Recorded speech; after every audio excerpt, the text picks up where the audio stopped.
Malam itu, langit tampak kelam dengan awan gelap menggantung di atas jalan raya yang panjang dan sepi. Angin berhembus lembut, membawa hawa dingin yang menggigit kulit.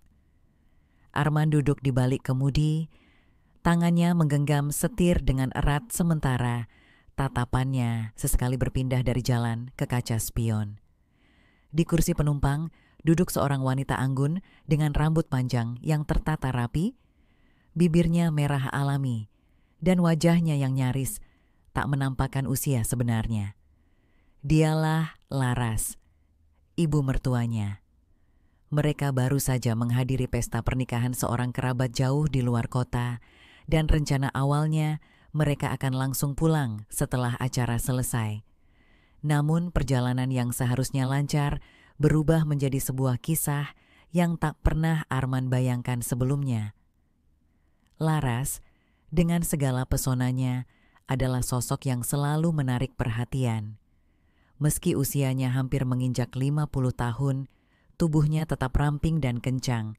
Hasil dari rutinitas olahraganya yang disiplin, senyumnya selalu menawan, dan setiap gerak-geriknya mencerminkan kelas serta keanggunan.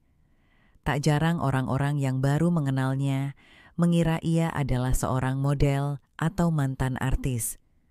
Bahkan di pesta tadi malam, banyak tamu yang berbisik-bisik mengira Arman dan Laras adalah sepasang suami istri ketimbang menantu dan mertua. Sebuah candaan yang seharusnya berlalu begitu saja, tapi entah mengapa terus terngiang di benak Arman. Mobil melaju dengan kecepatan sedang di jalan yang mulai sepi. Jam di dashboard menunjukkan pukul 11 malam. Perjalanan masih cukup jauh, sekitar 3 jam lagi menuju rumah. Arman menghela napas panjang, mencoba mengusir kantuk yang mulai menyerangnya. Mungkin kita seharusnya menginap saja tadi ya. Suara Laras terdengar lembut, namun jelas di dalam kabin mobil. Arman melirik ke arahnya dan tersenyum kecil. Awalnya saya juga berpikir begitu, Bu. Tapi saya khawatir besok pagi akan terlalu terburu-buru kalau harus berangkat kerja. Laras mengangguk pelan, lalu menyandarkan kepalanya ke jendela, menatap jalanan yang gelap dengan lampu-lampu kota yang mulai jarang terlihat. Baru saja Arman hendak membalas diamnya dengan kembali fokus ke jalan, tiba-tiba sebuah guncangan keras mengguncang mobil. Setir di tangannya bergetar dan suara gemeretak terdengar dari bawah. Arman segera menepi dan mengerem dengan hati-hati. "Ada apa?" tanya Laras, sedikit terkejut. "Sepertinya ban kempes," jawab Arman sambil membuka pintu dan keluar dari mobil. Di bawah lampu jalan yang remang-remang, Arman berjongkok memeriksa ban belakang. Benar saja, ban itu kempes total, bahkan tampak sedikit robek. Ia menghela napas panjang, lalu berdiri dan menoleh ke arah Laras yang masih duduk di dalam mobil, menunggunya dengan ekspresi khawatir. "Sepertinya kita tidak bisa lanjut perjalanan, Bu. Saya harus ganti ban dulu." Laras keluar dari mobil dan berjalan mendekat. "Bisa diganti?" "Saya coba dulu." Arman membuka bagasi untuk mengambil ban cadangan. Namun, begitu melihat kondisi ban serepnya, ia mengumpat dalam hati. Ban cadangan itu ternyata juga dalam kondisi kurang angin. "Bagaimana?" tanya Laras, bersedekap di bawah dinginnya angin malam. Arman mengusap wajahnya, mencoba berpikir. Tidak bisa, ban serepnya juga bermasalah. Laras menghela napas. "Kalau begitu, kita harus cari tempat menginap. Ada hotel atau penginapan terdekat?" Arman merogoh ponselnya, membuka peta digital, dan mencari tempat terdekat untuk bermalam. Matanya menemukan sebuah hotel kecil sekitar 5 kilometer dari tempat mereka berhenti. Ia menunjukkan lokasi itu kepada Laras. "Hanya 5 kilometer dari sini, kita bisa naik taksi atau ojek online." Laras mengangguk setuju. "Baiklah, daripada menunggu di sini semalaman." Tak butuh waktu lama, mereka akhirnya tiba di hotel tersebut. Bangunan itu tampak sederhana, dengan cahaya kuning hangat menerangi lobi yang tak terlalu ramai. Seorang resepsionis menyambut mereka dengan ramah. "Kami butuh 1 kamar untuk malam ini," ujar Laras sambil mengeluarkan kartu kredit dari dompetnya. Resepsionis mengangguk dan mulai memproses pemesanan. "Ibu dan suami akan menginap semalam saja?" tanyanya sopan.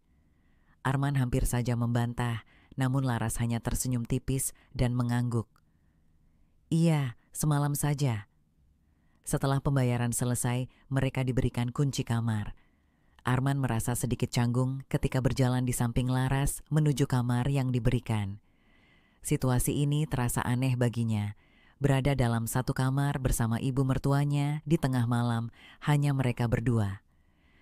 Setibanya di dalam kamar, Laras menutup pintu dan menghela napas panjang. Akhirnya bisa istirahat. Arman meletakkan barang-barangnya di sofa kecil di sudut ruangan. Ia mencoba bersikap biasa saja, namun pikirannya mulai dipenuhi dengan berbagai hal yang tak seharusnya ia pikirkan. Laras duduk di tepi ranjang, melepas sepatu hak tingginya, lalu melirik ke arah Arman. "Nak, jangan pikir aneh-aneh, ya. Walaupun tadi banyak orang bilang kita seperti pasangan suami istri, aku tetap ibumu, dan kamu tetap menantuku." Arman tersenyum canggung, menggaruk tengkuknya. "Tentu, Bu, saya paham." Namun, di dalam hatinya, ia merasa bahwa malam ini tidak akan menjadi malam yang biasa. Ada sesuatu di udara, sesuatu yang sulit ia jelaskan. Sebuah ketegangan tipis yang mengendap di antara mereka. Dan mungkin malam ini adalah awal dari sesuatu yang tak pernah ia bayangkan sebelumnya. Arman duduk di sofa kecil di sudut kamar, mencoba mengalihkan pikirannya dengan memainkan ponselnya. Namun, matanya sesekali melirik ke arah Laras yang tengah berdiri di depan cermin besar di sisi ruangan. Ia melepas anting dan gelangnya perlahan, kemudian membuka ikatan rambutnya, membiarkan helaian hitam panjang itu tergerai bebas. Kilauan lampu kamar yang lembut membuat wajah Laras tampak semakin menawan. Arman menelan ludah tanpa sadar. Ia segera membuang pandangannya, merasa malu dengan pikirannya sendiri. Ini ibu mertuanya. Apa yang ada di benaknya benar-benar tidak pantas. Laras menoleh ke arahnya dan tersenyum tipis. "Kamu mau mandi duluan?" tanyanya sambil meregangkan tubuhnya, membuat siluetnya semakin terlihat jelas di bawah gaun ketat yang masih melekat di tubuhnya. Arman berdeham pelan.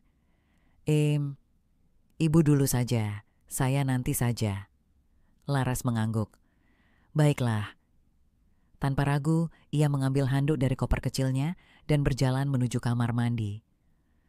Arman menghela napas panjang, begitu Laras menghilang di balik pintu. Ia mengusap wajahnya, mencoba menenangkan pikirannya yang entah kenapa terus berkelana ke arah yang tak seharusnya. Tak lama kemudian, suara air mengalir dari kamar mandi terdengar, menggema di dalam ruangan yang kini terasa lebih sunyi. Arman mencoba tidak memikirkannya, tapi sulit. Imajinasi liar mulai bermain di kepalanya. Ia memejamkan mata dan menghela napas berat. "Fokus, Arman, fokus," gumamnya pada diri sendiri. Namun, pikirannya semakin kacau ketika tiba-tiba pintu kamar mandi terbuka sedikit. Laras melongok keluar, hanya dengan handuk tebal yang melilit tubuhnya. "Arman, bisa tolong ambilkan baju ganti di tasku?" tanyanya dengan nada lembut. Arman sedikit terkejut. Iya, Bu." Ia segera bangkit dan berjalan menuju koper Laras yang terletak di dekat ranjang. Saat ia membungkuk untuk membuka resleting, pikirannya makin tak karuan. Tangan Arman gemetar sedikit saat menarik sebuah setelan tidur berbahan sutra yang terasa licin di jemarinya. Dengan langkah kaku, ia menyerahkan pakaian itu kepada Laras. Namun, saat hendak memberikannya, ia tanpa sengaja melihat kulit bahu Laras yang tampak basah dan bercahaya karena uap air. Wajah Laras yang sedikit merah akibat mandi air hangat terlihat begitu menggoda. Arman buru-buru mengalihkan pandangan dan menyerahkan pakaian itu tanpa berkata-kata. Laras hanya tersenyum, lalu kembali menutup pintu kamar mandi. Arman menghela napas panjang dan kembali duduk di sofa. Ia merasa dirinya berada dalam ujian terberat dalam hidupnya. Beberapa menit kemudian, Laras keluar dengan pakaian tidurnya yang longgar, namun tetap menonjolkan lekuk tubuhnya yang proporsional.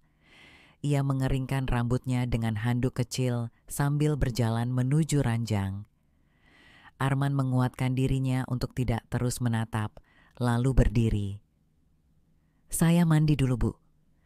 Laras hanya mengangguk kecil sambil tersenyum. Di dalam kamar mandi, Arman membasuh wajahnya dengan air dingin. Ia menatap bayangannya di cermin. "Apa yang kau pikirkan, Arman? Ini ibu mertuamu, sadar diri." Gumamnya pelan. Namun, semakin ia mencoba menyangkal, semakin sulit rasanya menolak pesona Laras. Ketika Arman keluar dari kamar mandi, ia melihat Laras sudah berbaring di ranjang, berselimut hingga dada. Rambutnya yang basah dibiarkan tergerai di atas bantal. Arman ragu sejenak. Ia melirik ke sofa kecil tempatnya duduk tadi, tapi ukurannya terlalu kecil untuk tidur dengan nyaman. Laras, yang menyadari kebingungannya, menepuk sisi ranjang kosong di sebelahnya. "Tidurlah di sini, tidak apa-apa. Ranjang ini cukup besar untuk kita berdua." Arman menelan ludah. Saya di sofa saja, Bu." Laras tertawa kecil.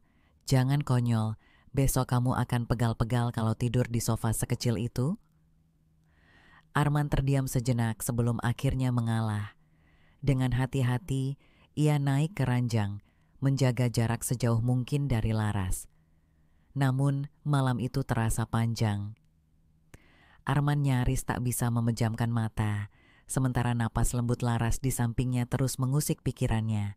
Sebuah perasaan asing mulai tumbuh di dalam hatinya, sesuatu yang seharusnya tidak ada.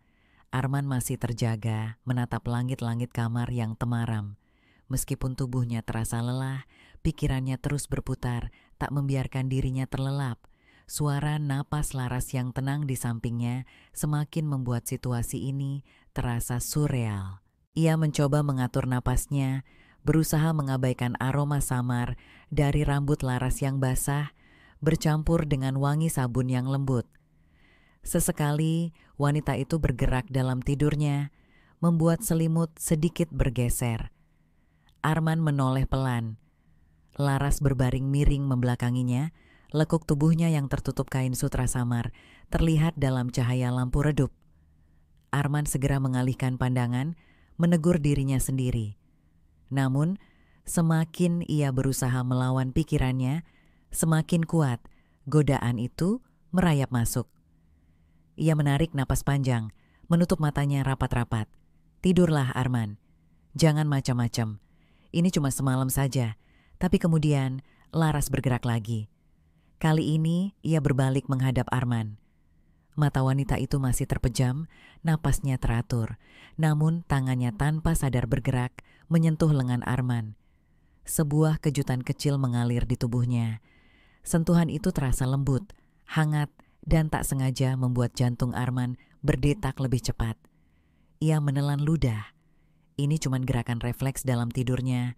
Jangan pikir yang aneh-aneh. Tapi saat ia hendak mundur sedikit, Laras bergumam pelan, nyaris seperti bisikan, dingin." Arman diam. Ia tidak tahu apakah Laras benar-benar masih tidur atau setengah sadar, tapi wanita itu tanpa ragu semakin mendekat, mungkin mencari kehangatan. Napas Arman tercekat saat ia bisa merasakan hangat tubuh Laras begitu dekat dengannya. Selimut yang menyelimuti mereka berdua terasa semakin sempit. Dalam hati, Arman berjuang dengan dirinya sendiri. Akalnya berteriak agar ia segera menjauh, tapi ada sesuatu dalam dirinya yang membuatnya tetap terpaku di tempat. Perlahan, Laras membuka matanya. Pandangan mereka bertemu dalam kegelapan. Sesaat, mereka hanya diam, saling menatap tanpa kata. Arman bisa melihat sorot mata Laras yang tidak bisa ia tebak. Ada sedikit kebingungan, ada sedikit ketenangan, tapi juga ada sesuatu yang lebih dalam di sana. "Arman," suara Laras terdengar lirih. Arman menelan ludah. "Iya, Bu." Laras tidak segera menjawab. Ia hanya menatap Arman, lalu menghela napas pelan. "Kau tidak tidur?" tanyanya lembut. Arman menggeleng. Belum bisa. Laras tersenyum tipis. Aku juga. Keheningan kembali mengisi ruangan, tapi kali ini keheningan itu terasa lebih syarat makna. Arman mengumpulkan keberaniannya untuk bertanya. Bu, boleh saya tanya sesuatu? Laras mengangguk kecil. Tentu. Arman menatap mata wanita itu, mencoba mencari kebenaran di dalamnya. Kenapa ibu tidak menikah lagi setelah ayah mertua meninggal? Laras tampak sedikit terkejut dengan pertanyaan itu. Namun, ia tidak langsung menjawab. Ia menatap langit-langit kamar sesaat, lalu berbisik, karena aku takut. Takut? Arman mengernyitkan dahi. Laras tersenyum kecil, tapi ada kesedihan di baliknya. Takut jatuh cinta lagi, takut kehilangan lagi, takut disakiti lagi. Arman terdiam. Ia tidak pernah membayangkan bahwa Laras yang terlihat begitu kuat dan mandiri ternyata menyimpan luka yang begitu dalam. Laras menatapnya lagi. Tapi terkadang aku juga merasa kesepian. Arman bisa merasakan sesuatu di dalam dirinya bergetar. Kata-kata itu begitu jujur, begitu tulus, dan begitu dekat dengan apa yang ia rasakan sendiri. Mereka saling menatap dalam diam. Hati Arman berdebar semakin kencang. Batas antara mereka semakin kabur. Ia tahu ini salah. Tapi dalam sekejap semua pemikiran logis itu lenyap ketika Laras menggerakkan tangannya menyentuh pipinya dengan lembut. Arman. Suara itu terdengar bagaikan bisikan. Arman tidak bisa menahan diri lagi. Ia mengangkat tangannya, menyentuh jemari Laras yang masih menempel di wajahnya. Semuanya terasa begitu alami, begitu salah, tapi juga begitu benar. Hanya ada mereka berdua di dunia ini. Tidak ada aturan, tidak ada batasan. Hanya ada dua hati yang terluka, mencari kehangatan di tengah malam yang panjang. Dan tanpa sadar, Arman mulai mendekat. Arman bisa merasakan detak jantungnya berdebar kencang saat wajah mereka semakin dekat. Wajah Laras begitu tenang, tapi ada sesuatu di matanya yang membuat Arman sulit berpaling. Sebuah sorot yang menggambarkan kehangatan, kesepian, dan sesuatu yang lebih dalam lagi. Ia tahu betul bahwa batas antara mereka hampir tidak ada lagi. Dan meskipun akal sehatnya berteriak untuk mundur, hatinya sudah tenggelam dalam pusaran perasaan yang tak bisa ia cegah. Tepat saat jarak mereka hanya tinggal beberapa sentimeter, Laras menutup matanya, seolah menyerahkan dirinya pada momen itu. Napasnya begitu dekat, begitu nyata. Arman ragu sejenak, tapi kemudian perlahan mendekatkan bibirnya. Namun, sebelum sesuatu benar-benar terjadi, Laras tiba-tiba membuka mata dan menghela napas panjang. Arman, suaranya lembut, hampir bergetar. Arman langsung terdiam. Ia mundur sedikit, menatap wanita itu dengan bingung. Ada kehangatan dalam tatapan Laras, tapi juga ada kebimbangan yang jelas terlihat. Kita tidak boleh, bisiknya pelan. Arman merasa jantungnya mencelos. Sejenak, ia ingin membantah, ingin mengatakan bahwa tidak ada yang salah jika mereka berdua sama-sama menginginkannya. Tapi kata-kata itu tertahan di tenggorokannya. Laras tersenyum kecil, jemarinya masih menempel di pipi Arman. Kau menantu dari anakku, dan aku adalah ibumu. Arman menelan ludah, lalu dengan suara parau ia berkata, tapi malam ini rasanya berbeda, Bu. Laras mengangguk kecil. Ekspresi di wajahnya seolah memahami apa yang Arman rasakan. Aku tahu, jawabnya lirih. Aku juga merasakannya. Keheningan menggantung di antara mereka. Laras menundukkan pandangannya, seolah mencari kekuatan untuk berkata lebih jauh. Aku tak ingin membuat kita menyesali sesuatu, Arman. Kita harus berhenti sampai di sini. Arman merasakan sesuatu yang berat menekan dadanya. Ia ingin berkata sesuatu, ingin meyakinkan bahwa perasaan yang muncul ini nyata. Tapi ia juga tahu bahwa Laras benar. Sambil menghela napas dalam, ia akhirnya mengangguk. Aku mengerti. Laras menatapnya dengan lembut, lalu mengusap pipinya sekali lagi sebelum menarik tangannya. "Tidurlah," katanya, mencoba tersenyum. "Besok kita harus kembali ke rumah." Arman mengangguk lemah, lalu membalikkan badannya. Tapi bahkan saat ia memejamkan matanya, pikirannya tetap berputar, mengulang kejadian malam ini. Momen ketika ia hampir kehilangan kendali, dan momen ketika Laras dengan lembut menghentikannya. Ia tidak tahu berapa lama sampai akhirnya ia tertidur. Pagi datang dengan sinar matahari yang menyelinap melalui celah tirai. Arman terbangun dengan perasaan yang aneh, antara lega dan juga kehilangan. Ia menoleh ke samping. Laras masih tertidur, wajahnya tampak damai dalam cahaya pagi. Napasnya teratur, bibirnya sedikit mengulas senyum dalam tidur. Arman menatapnya beberapa saat sebelum akhirnya bangkit dari tempat tidur. Ia melangkah ke kamar mandi untuk membasuh wajahnya, mencoba menyadarkan dirinya sepenuhnya dari sisa mimpi semalam. Saat ia keluar, Laras sudah bangun dan tengah duduk di tepi ranjang. Rambutnya sedikit berantakan, tapi wajahnya tetap memancarkan kecantikan yang membuat Arman terpana. "Selamat pagi," sapa Laras dengan suara lembut. "Pagi, Bu." Arman mencoba tersenyum, meskipun ia merasa ada sesuatu yang tersisa di hatinya. Laras menatapnya sejenak sebelum berkata, "Semalam, kita hampir melewati batas." Arman hanya bisa mengangguk. Laras menarik napas panjang, lalu berdiri. "Tapi aku senang kau bisa mengerti, Arman." Ia menatap pemuda itu dengan penuh arti. "Aku tak ingin kehilanganmu sebagai menantu dan sebagai seseorang yang aku sayangi." Arman merasa ada kehangatan menjalar di dadanya.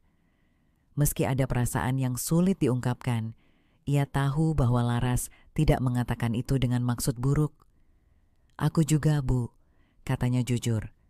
Laras tersenyum, lalu berjalan ke arah jendela, membuka tirai, membiarkan sinar matahari masuk sepenuhnya ke dalam ruangan. Cahaya keemasan menyinari wajahnya, membuatnya terlihat begitu menawan. Ia menoleh ke arah Arman. "Ayo bersiap, kita harus pulang." Arman mengangguk.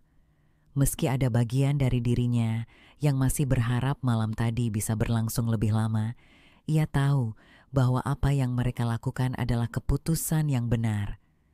Mereka akhirnya bersiap-siap, merapikan barang-barang, dan meninggalkan kamar hotel itu dengan perasaan yang sulit dijelaskan. Saat mereka tiba di mobil, Laras sempat berhenti sejenak sebelum masuk. Ia menatap Arman dan tersenyum kecil. "Terima kasih sudah menemaniku malam ini," katanya pelan. Arman menatapnya dalam-dalam sebelum menjawab, "Aku yang seharusnya berterima kasih, Bu." Laras tersenyum, lalu masuk ke dalam mobil. Perjalanan pulang berlangsung dalam diam. Tapi itu bukan diam yang canggung, melainkan diam yang penuh pemahaman. Mereka tahu bahwa malam itu akan selalu menjadi rahasia mereka berdua. Dan meskipun tidak ada yang terjadi, mereka sadar bahwa sesuatu telah berubah di antara mereka. Sesuatu yang tak perlu diucapkan, tapi akan selalu ada di hati masing-masing. Sebuah perasaan yang hanya mereka berdua yang tahu dan akan mereka bawa hingga selamanya.